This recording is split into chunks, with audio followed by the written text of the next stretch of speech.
What's up guys, Houndish here, and we are back in Destiny 2 for another weekly reset. Of course, bang in the middle of Solstice of Heroes for this year. We've got the reset for August 18th, so the summer events go on, but otherwise we're here to round up the other weekly content in D2, the Arrivals quests, and new rewards, vendor refreshes, activities, as well as a couple of updates for the game worth knowing about this week. And so guys, we're going to round all of that up. Real quick though, if you haven't checked out Now Drinks yet, then be sure to check them out if you're looking to improve focus and memory with natural, tasty ingredients, and you can save 10% in the Now store with code Houndish. The link for that is in the description box below.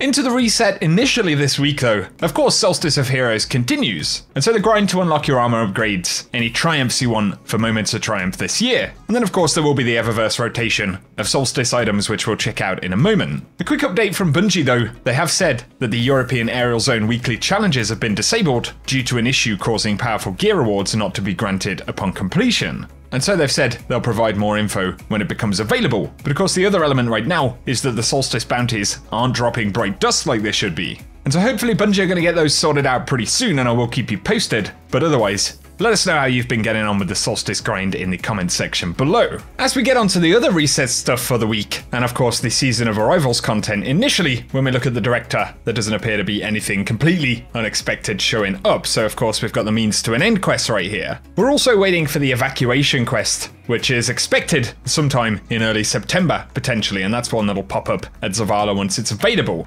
Although we'll have to see what we get in the means to an end mission this week. And as always, to get started, we'll need to visit the Prismatic Recaster, but we also have the weekly bounties, so we've got Purge the Darkness Taken to defeat Taken on Io, and we need 150 of those, but also to earn points by defeating targets, and defeating bosses and guardians will grant the most efficient progress. Otherwise this week the Contact event will be taking place over on Io. There's a Pinnacle drop associated with that, and of course we'll see what happens in the Interference mission, but otherwise bear in mind the Prophecy Dungeon Pinnacle drop has reset as well. With us being close to the launch of a season though, let's take a look at the Eververse store for this week. So as always we have featured items for silver on the front page, but for Bright Dust we've got the Tangerine Gloss shader right there. Bit of a strange one on this armor anyway, but we've got the Silly Handshake multiplayer emote as well, which you get a quick preview of right there. But otherwise, we've got the On Gilt Wing Sparrow, the new one for the Solstice event this year, as well as the Backspin shell on the front page for Bright Dust. But then of course we've got the main Bright Dust section this week with the Shaded shell, as well as the Breathe In emote right here. And then we have the Playground Ride emote, as well as the Orca Song shell and the Tangled Outrider ornament for the Trinity Ghoul. And then we've got the Ultraviolet ornament for the Borealis, as well as the Buried Treasure projection, the Warsat Arrival Transmat effect, the Nightmare Emergence Transmat effect, and the Shocking Entrance Transmat effect. But finally for shaders we have Welded Brass, Bruised Blush, and then we've got Vintage Timber, as well as Tangerine Gloss once again. But now let's get into some of the gameplay stuff. So of course, all of our Pinnacle drops have refreshed inside of the playlists as well as on the Moon, and this week for Nightmare Hunts we have Rage, as well as Fear, and then we've got Despair.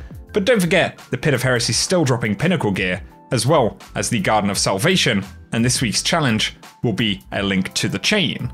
When it comes to Nightfalls, the ordeal this week is going to be in the Festering Core, and of course that includes the Grandmaster version of the ordeal. But then we have the traditional Nightfalls, and we've got Exodus Crash up first, and this can drop the Impact Velocity Sparrow, but also we have Savathun's Song.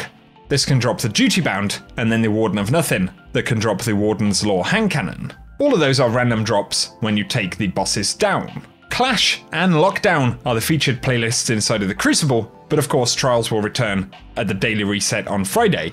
But then moving to some of the legacy content, if you do want to complete any of the Year 1 Prestige raid layers, we've got Gladiator for modifiers this week, but also Armsmaster requiring a kinetic shotgun, an energy auto rifle, and a rocket launcher in the power slot. However, if it's Menagerie you want to jump into, this week we have modifiers of Void Singe, Iron, and Heavyweight, but also in the Heroic mode we have Extinguish, Iron, Blackout, and Void Singe.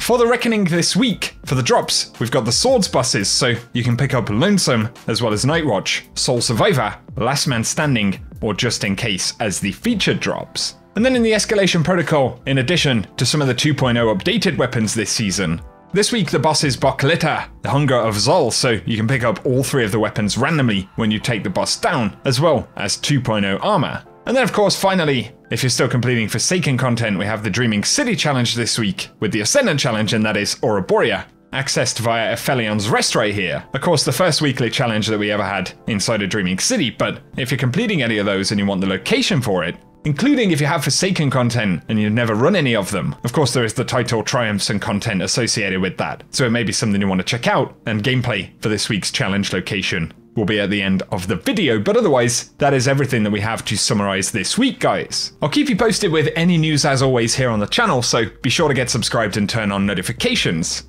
Of course, we're starting to get a little bit impatient as we're holding on for a bunch of Beyond Light details, so with any luck we'll start to get those shortly, but otherwise for today, guys, let us know if you're jumping into the game this week, and if you have enjoyed the video, a rating below very much helps me out. But otherwise, thanks for tuning in, and I will catch you all very soon.